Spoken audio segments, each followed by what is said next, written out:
Assalamu alaikum everyone. Welcome once again to the third day of World Space Week 2021.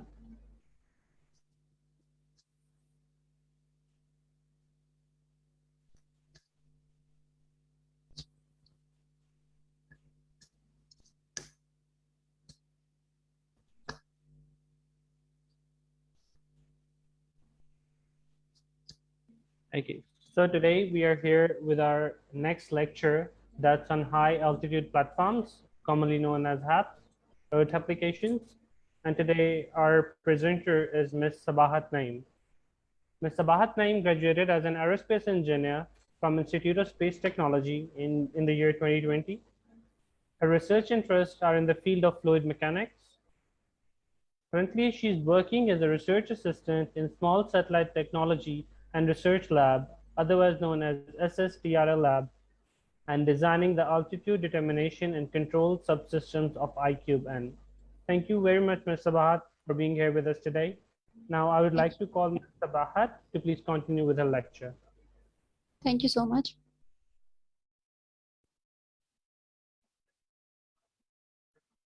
Can you see my screen? No, can you please share this again? Okay. And now? Yeah, it's working now. You may continue. Thank you so much.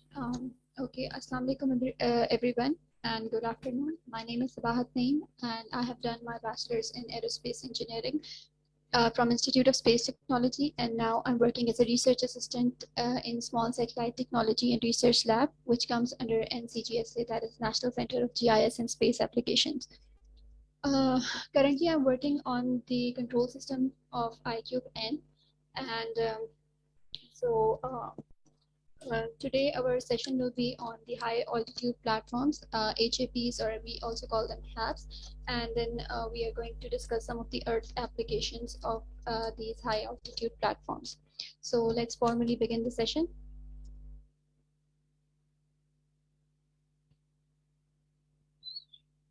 Okay. So before starting the session, I will give you a brief overview of what Small Satellite Technology and Research Lab does. So it's an affiliated lab of National Center of GIS and Space Application. And the objectives include the development of CubeSat training equipment, including the kits for the educational purposes. So basically in this lab, we are developing small kits for different students so they can have a more hands-on experience on different types of systems of CubeSat. So that will help them in understanding subsystems of CubeSat. Then we also deliver lectures, workshops, and demonstrations related to the satellite engineering and to spread the space-related knowledge to other people or the common people of Pakistan. The mega project of Small Satellite Technology is the ICubeN, and which is the national CubeSat of Pakistan. And this is a 3-unit CubeSat with a mass, which will have a mass of 6 kg, and it's under development, and it will have the normal or typical subsystems. As you can see here over in this picture, it's a 3-unit CubeSat with these antennas, as you can see over here.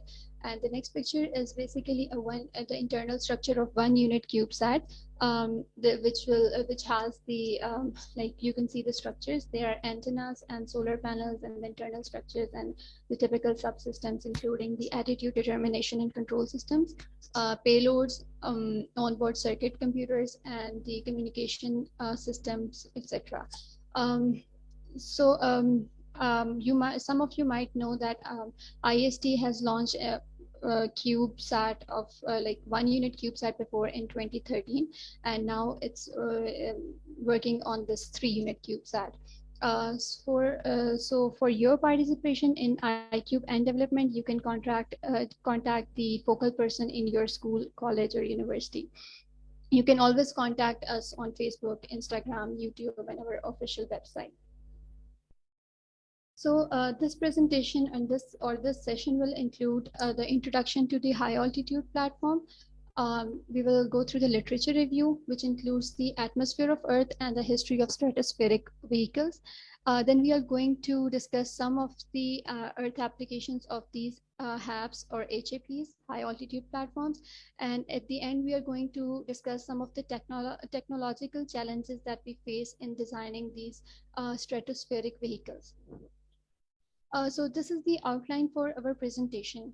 HABs, which we are going to define later on, but they are basically of two types, the unmanned air vehicles and the manned ones, manned air vehicles.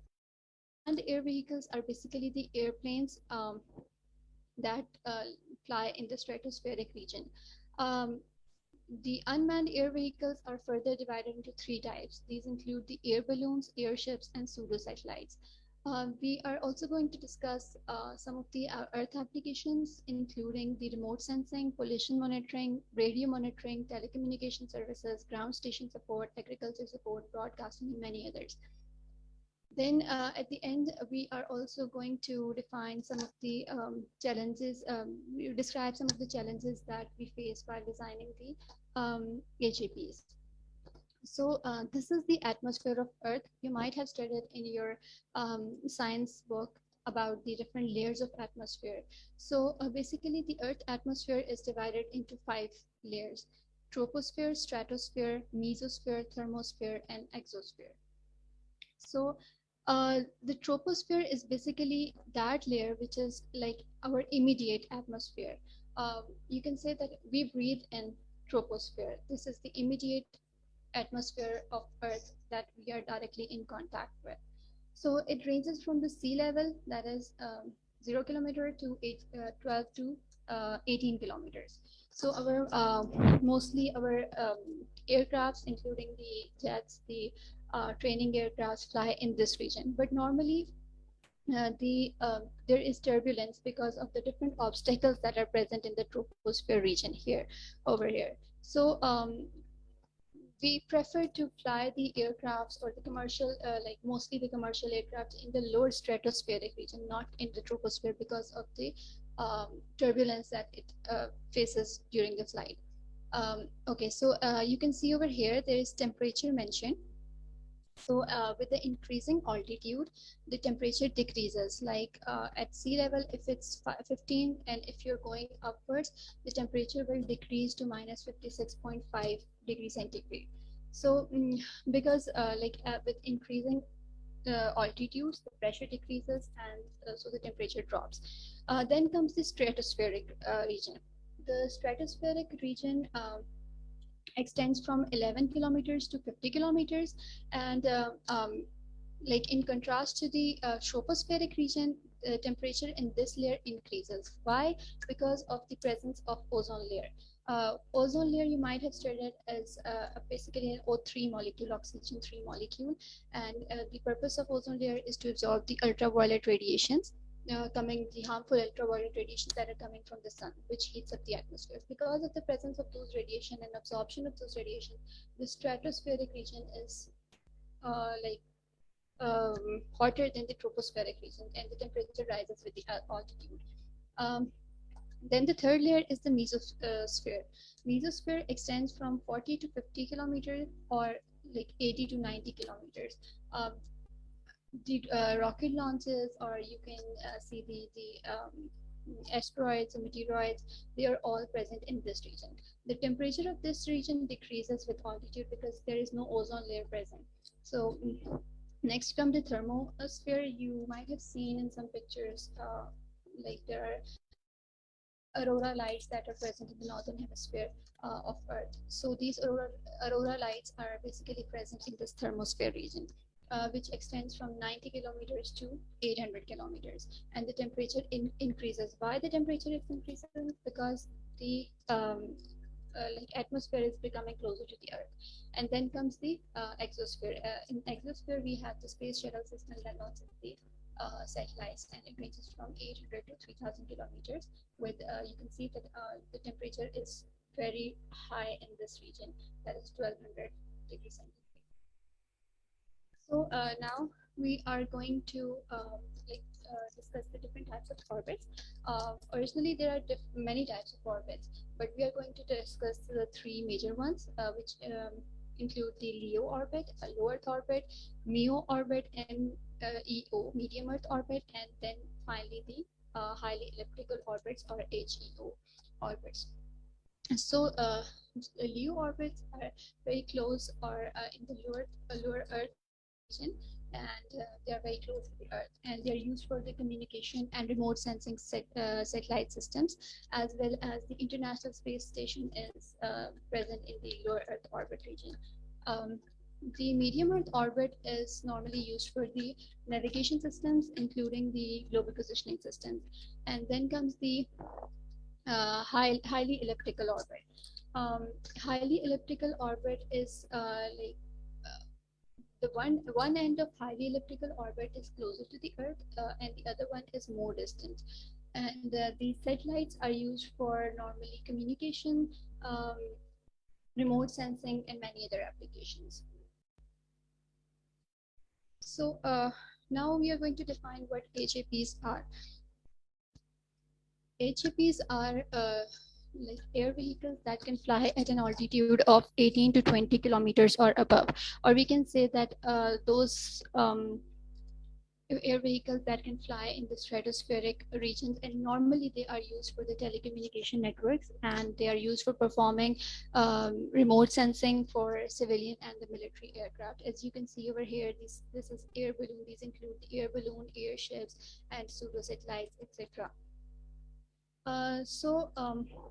Why, like, one question might arise in your minds that why HAPs, why not satellites? So the long delay, since the satellites are located far away, and there is a long delay that causes problems, and which limits the high-speed internet transmission in the radio communications, and there is also a danger that danger of the geosatellite orbit saturation. So therefore, firstly, LEO satellites were designed as well, because now the LEO orbit is also becoming very saturated, and it's very expensive. Therefore, scientists have looked into for another way to provide communication, radio communication to the people via the HAPs. So you will, here's a video, and you will understand the purpose of HAPs better with this video. So have a look on this.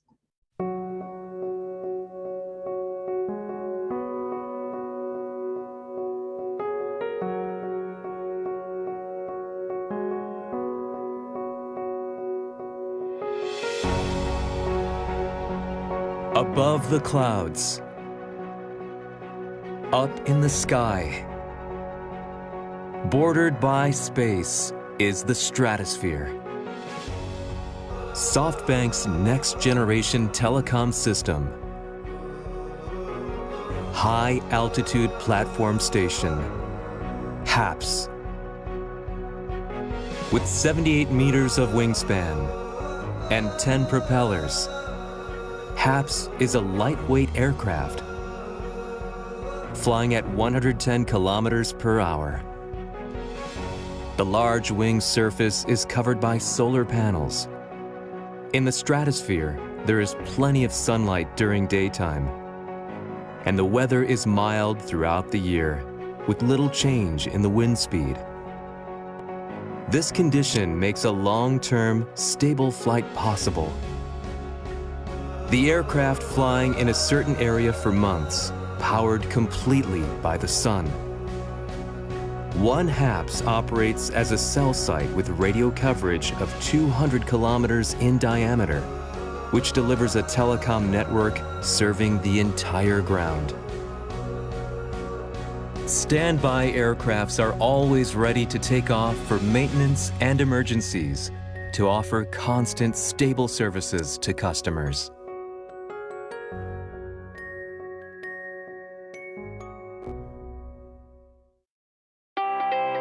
As close as 20 kilometers to the ground, HAPS realizes low-latency, high-quality telecommunications. HAPS uses the same frequency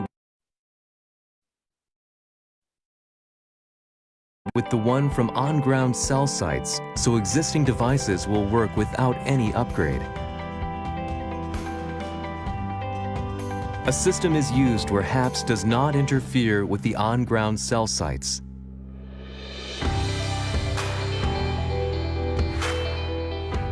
Seamless handover between cells allows users to continue enjoying communications. Whether it's urban or rural areas, in light aircrafts and drones, the combination of HAPS and on-ground cell sites will cover human activities from the ground up to the sky.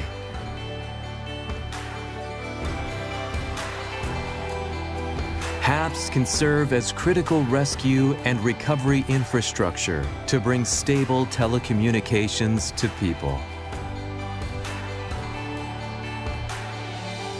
It will also be an essential tool for remote monitoring in isolated islands, for IoT devices used for farming, dairying, and many other future IoT communications. HAPS will be able to provide high-quality services in developing countries short of telecom infrastructure. HAPS will soon make a super wide area telecom network into reality. Various field tests have been carried out and are in the final stage. Ever extending human activities around the world. With HAPS, there are no boundaries in the future telecom network. HAPS will lead an information revolution. A revolution spreading happiness for everyone is about to begin. SoftBank will continue to create a broader future.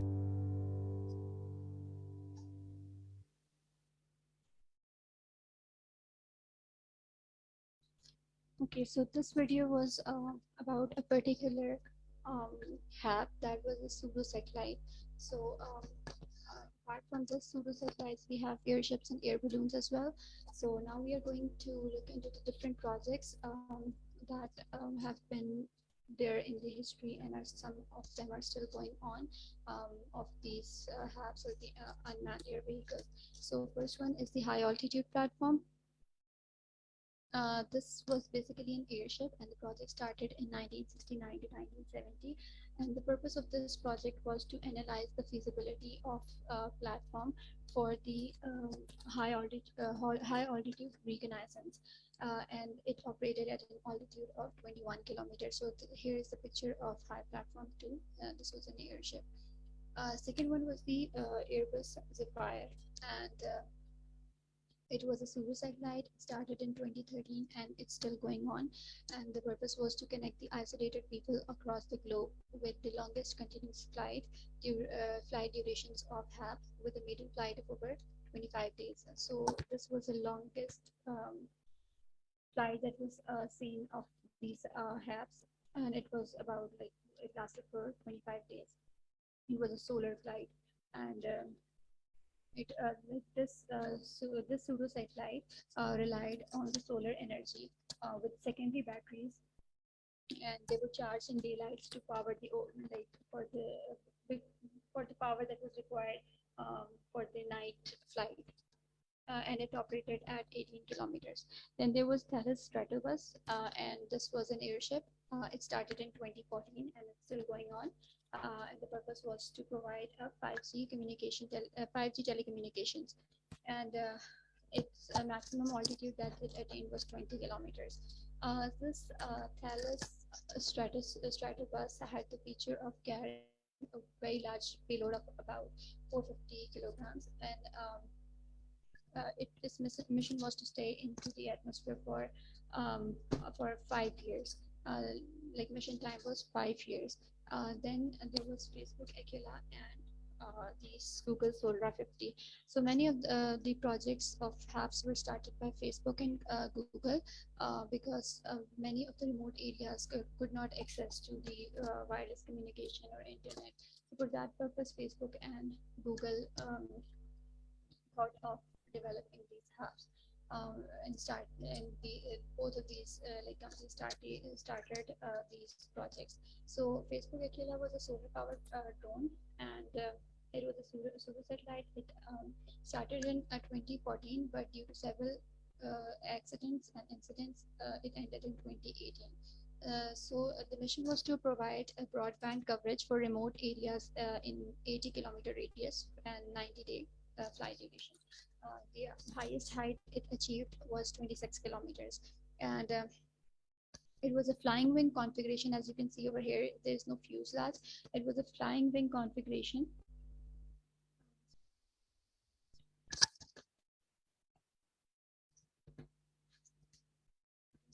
So flying with wing configuration with a upper surface that was all covered in the solar cells. Then the Google Solar project, it was also atmospheric pseudo satellite that was started in 2015 and attained a height of 20 kilometer, and it had typical satellite functions, and it had to function for 5 years. Next, as you have seen in the video, the component, like how the pseudo satellite works. Now, this represents the different components of airships. So, airship mainly consists of the solar panels, which provides all the energies to run the turbines and the other control systems of this airship. And then there are sailing wings for the aerodynamics part, and communication system is there, radar sensors, etc., membranes, etc. So what is the advantage of air ships? They have a line of sight link over wide area, like they can cover a very wide area rather than LEO satellites. And they have a shorter link lengths than satellite system because satellites are located very far away. So HAPs have shorter link lengths. So there is less disruption in the signals that are coming from HAPs rather than the satellites. So they have high capacity. This whole structure is filled with the helium gas to stay for longer time in the atmosphere, because as they have to survive for very long time in the atmosphere. So therefore they have the high capacities, they can be deployed very easily, and their maintenance is also very easily accessible.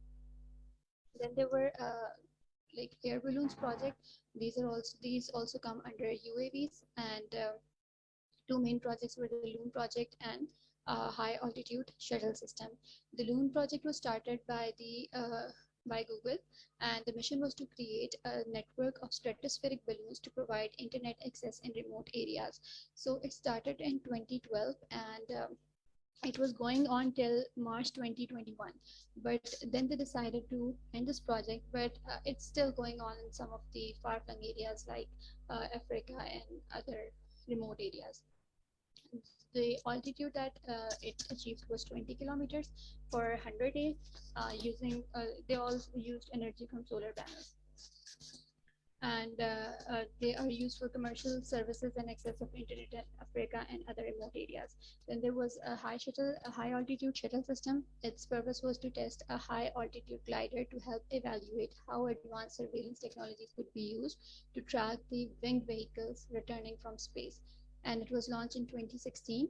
The altitude it attained was 21 kilometers, and the current status is unknown about whether it's still going on or not.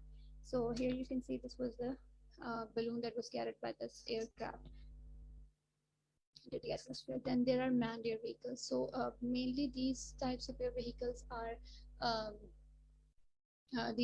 used for the military purposes. For example, this SR-71. This is a strategic reconnaissance aircraft with a Mach of 3 and with a cruise speed of 3.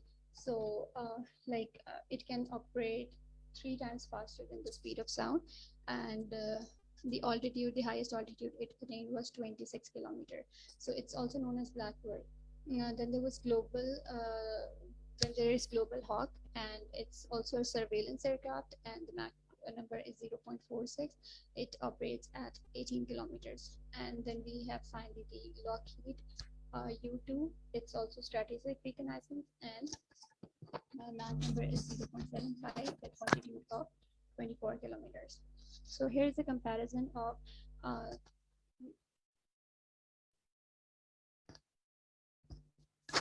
there is a comparison between the different types of satellites, geosatellites, the different terrestrial based systems, LEO satellites, and this HEO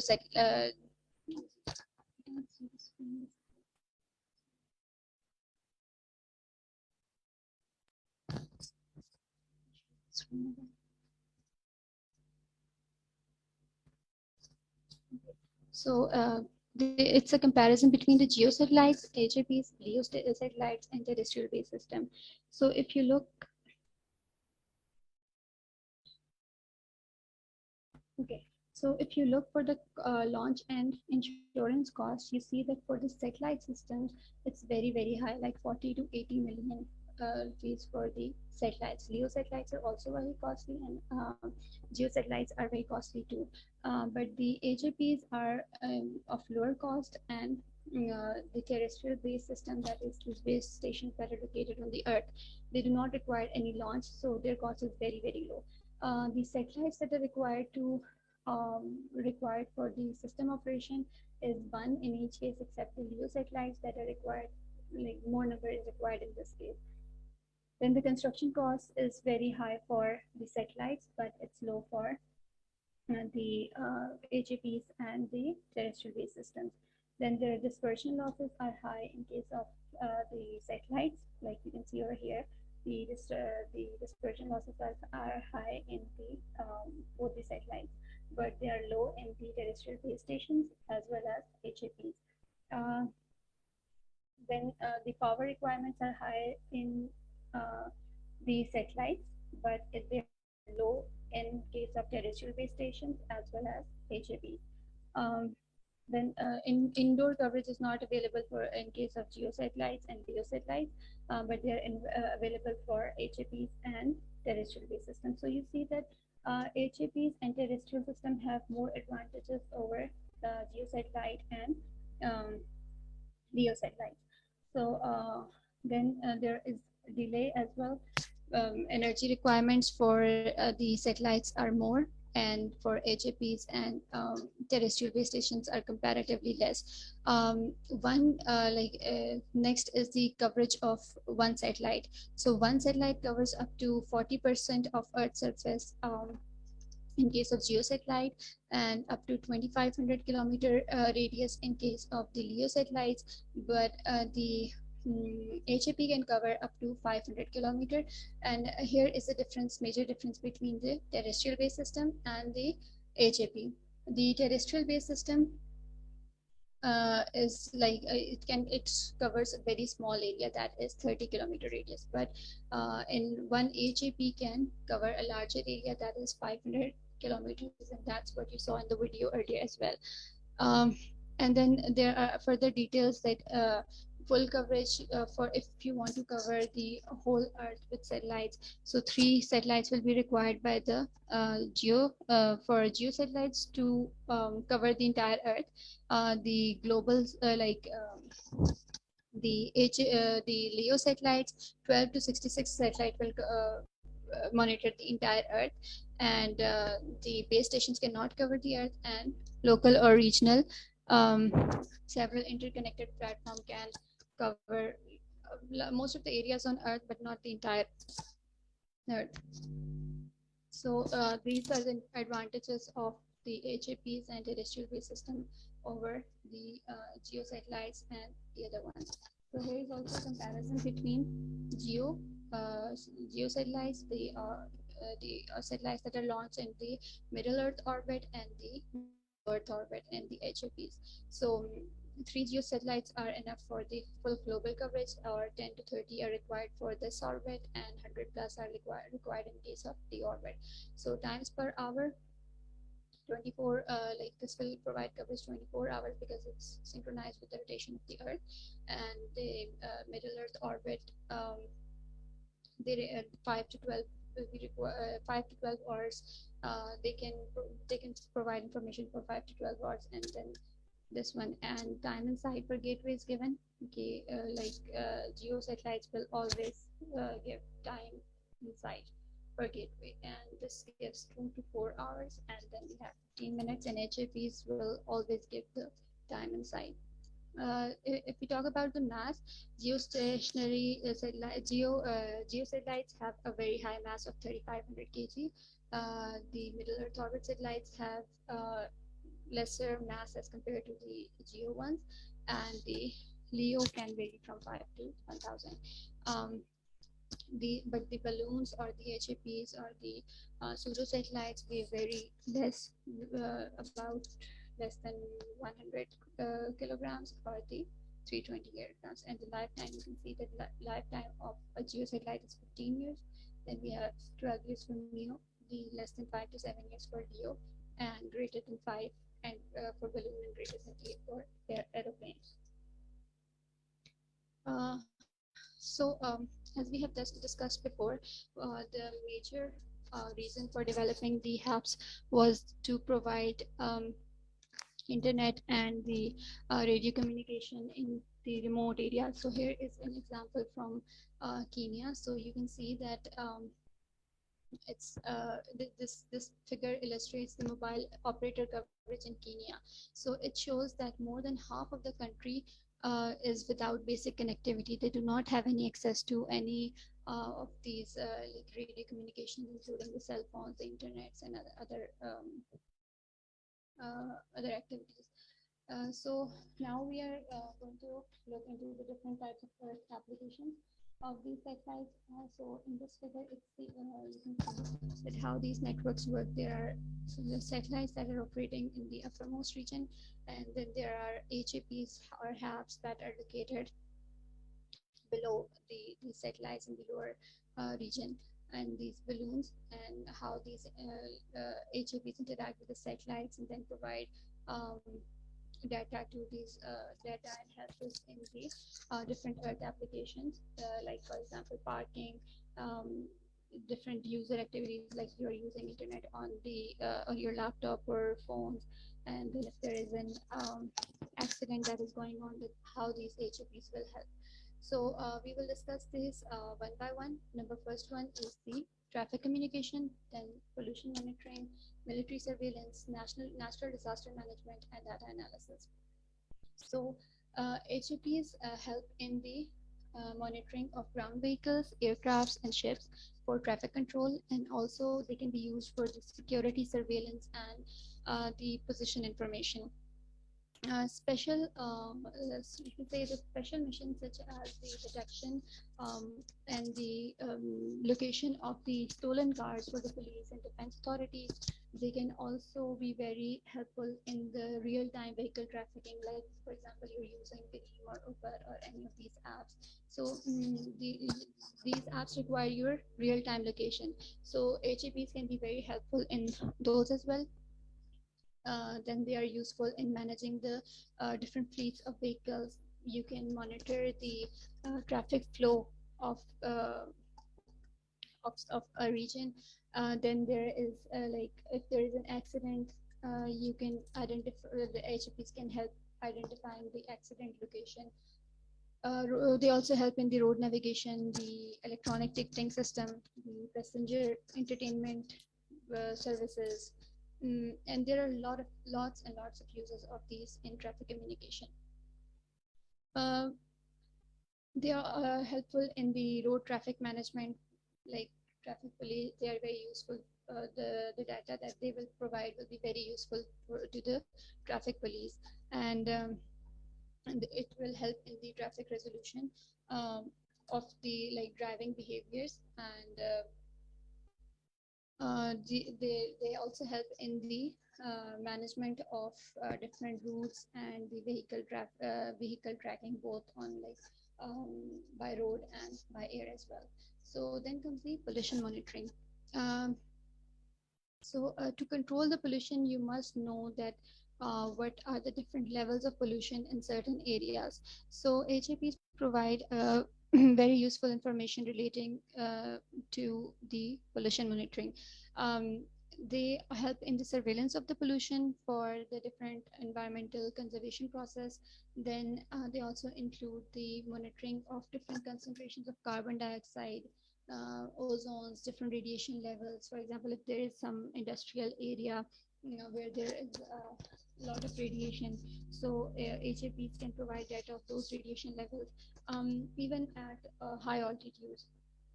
They also help us in the space observations and radio signal monitoring, um, and all of these.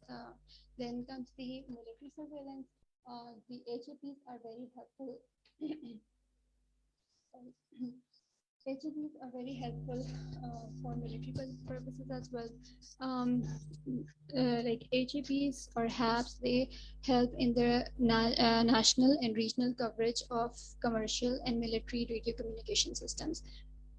They have wide use in the intelligence, surveillance, reconnaissance missions, with which require very high resolution cooperation with the national and international security missions. Some of the examples, you can say like one or two examples, include the border surveillance or the coastal surveillance, coastal observation, the missile launch detection. So these are all the military uses of HAPs. Then comes the natural disaster management. So they are also very helpful in the relief missions due to their wide coverage, and they provide continuous connectivity for many days because they stay in the air for like a lot of years, for 5 years. They range differently. They survive in the atmosphere for different times, and they can also like restore the emergency calls for the general public in case the terrestrial network system is not working or it's not available due to any reason. So therefore, they are very important in the national disaster management. One HAP aircraft can cover significantly larger area than the terrestrial emergency solution, and therefore they can be reallocated more easily to the affected areas. So in case of emergency, the platform can be sent to the target area to assist with the emergency recovery by providing secure and reliable connectivity. Then comes the data analysis, and this data analysis is related to the space. So these HAPs or HABs, they provide significant, you can say, help or enhancement in the reliability and the accuracy of the GPS. And they also help us in the scientific exploration of the moon, like other planets, moons, stars, etc. So next is the remote sensing, telecommunication services, ground station support, internet access, and broadcasting.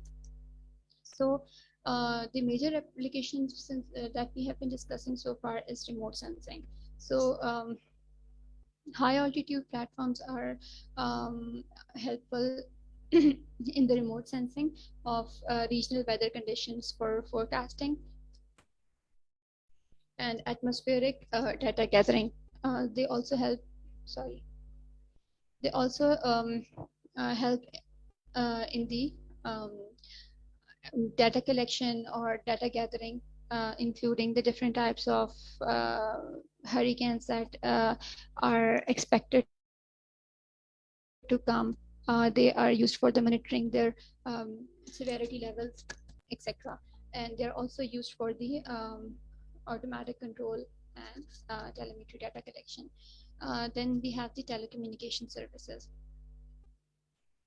The telecommunication services can be provided over a range of 1,000 kilometers in diameter, and they can be compared to the like it's a very large diameter as compared to the terrestrial systems. which provide the internet, the telecommunication services in within 20 to 40 kilometers range. So there's a lot of difference between 20 to 40 kilometers range and 1,000-kilometer range. So therefore, they are more useful in telecommunication services. Then comes the ground station support. Any ground station that has its own power supply could be deployed to support the HAPs. The system could then be deployed as a part of an existing emergency system to improve the emergency management. So these ground stations also help in the emergency management improver. Then the internet access, that is the 3G and 4G internet. So these are very HAPs are very helpful in the in providing the high speed internet for especially for the rural areas. They can also supply internet to the urban areas as well, but like in remote areas they are very useful. They are helpful in the 3G plus or 4G mobile radio communications.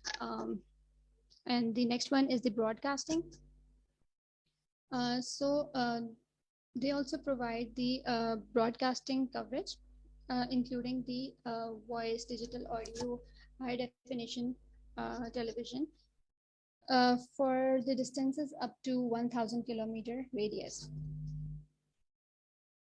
They can also be beneficial for the radio communication services, such as personal computers and data communications. Next one is the maritime navigation, agriculture support, oil spill detection, aircraft communication networks, and wireless communications. So here it's a very detailed figure of these communications. Like satellite is located in LEO, then we have the HAPs, then the how these HAPs cover the different areas, be it the rural areas, ground stations, vehicle-to-vehicle communication. Then there is an emergency situation right here. They provide radio communication and help in the vehicle infrastructure.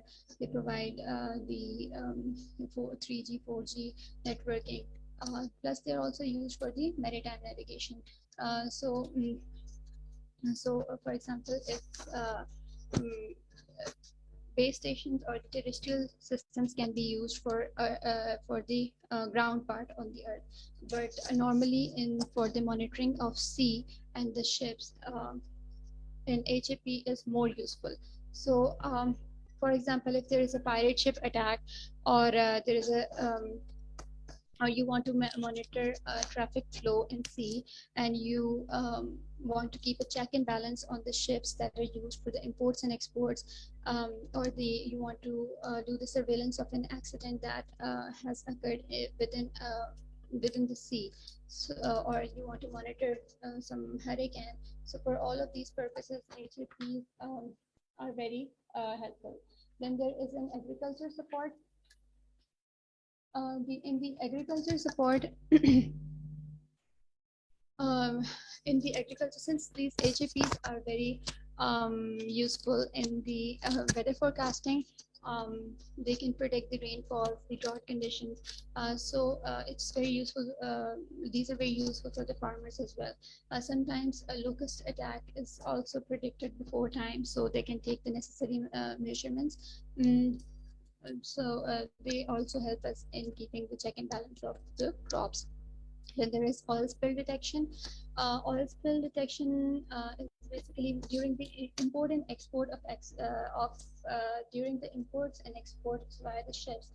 Sometimes the tanks get leaked, and other times there are accidents of ships. So these are the oil that is spilled in the sea is very dangerous for the sea creatures. So you have to take some countermeasures for this oil spill. So these HAPs can help us detect the region where the oil is spilled. Then there are aircraft communication networks. There has not been much work in this area, but yes, scientists and researchers are working in this area, particularly, for example, you are in flight in an aircraft and you want to use Wi-Fi or the internet. Um, so you will be needing the radio signals for that purpose, and HAP, since HAPs are located above, as you can hear see in this picture here, HAPs are located above the aeroplanes of the aircraft, so therefore they can provide an access to you to they can be helpful for providing an access to the internet to the users. Then there is the wireless communication. Wireless communication, as we have been discussing, they are very helpful in for the wireless communication because they contains the infrared beams and different types of waves which are usually not affected by the moisture, clouds, and the other losses in the stratosphere. They have a more favorable line of sight propagation conditions. So there are like less dispersion losses, therefore they are more suitable for wireless communications rather than the base stations or the other satellites, etc. Now we are going to discuss about the technological challenges that we face during the design of HAPs. So this includes the lightweight structure. Since HAPs have to operate at a very high altitude of about 20 kilometers, and the air density at this altitude is about 7% more than that of the sea level. So, sorry. They have to be designed in such a way that their structure is very lightweight. Normally the size of these aircraft is 14 times more than that of a normal aircraft, which has to operate in sea level conditions. Therefore, it's a challenge to develop such air vehicles because of the extreme optimization requirements. Therefore, the material that is used for these structures should be lightweight. They should have the high strength. It should have a high ability to withstand the damage, as they have to operate for a very long time in the atmosphere. They should maintain material should be such that it can be maintained at a very low temperature. Because with the UV radiations and ozone. Also, the energy generation and storage is also a problem because HAPs require very long endurance. They have to stay in the atmosphere for a very long time. So during the day, the solar energy can be used by the solar cells that is produced by the solar cells, and this solar energy, can be converted into the electrical energy. The challenge is that because during the night time there is no sun and there are no solar rays, so they have to use the energy that was stored before during the daytime and then utilize that energy to operate at night. So the operation at low altitude is also a challenge because they have very fragile structures as compared to the aircrafts, because since they have to operate in an environment with a low turbulence, and therefore it's difficult for them to operate at low altitudes because they are designed to be flown at the high altitudes. The equipment that is to be used for HAPs should be very reliable and should have a very high level of reliability. The atmosphere for the HAPs is such that they have the intense solar radiations and UAVs. So these low pressures at such high altitudes can cause problems with the electrical component, and therefore the complete designing and the fabrication process would be very costly. So therefore, all of these are the major challenges that are faced while designing the HOP. So that's all from my side. Thank you. Here are the references. And if you have any questions, you may ask. Thank you so much, Ms. Sawahat. Okay, participants, if you would like to ask a question, please raise your hand and then we can forward your question and we'll unmute you.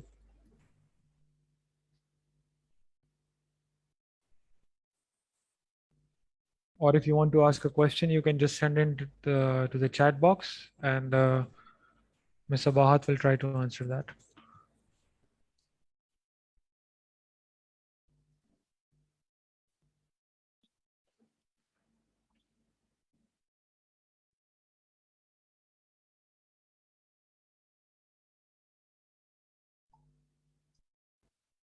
Okay, I will repeat that again.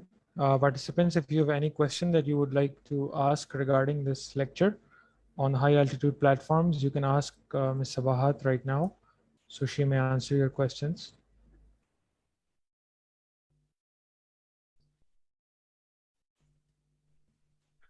Okay.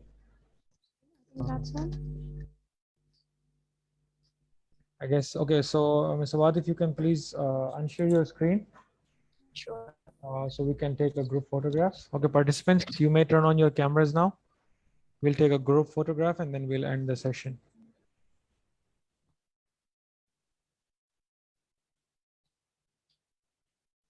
Everybody, please turn on your cameras.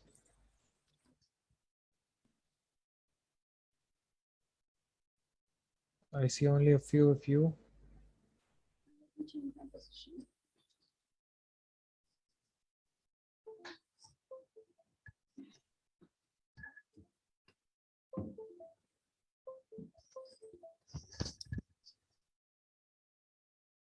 Okay, that's good. That's better.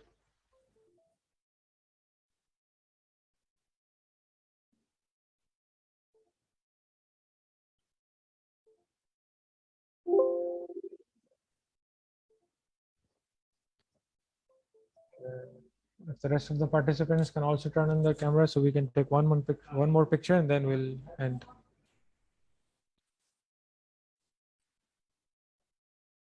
All right.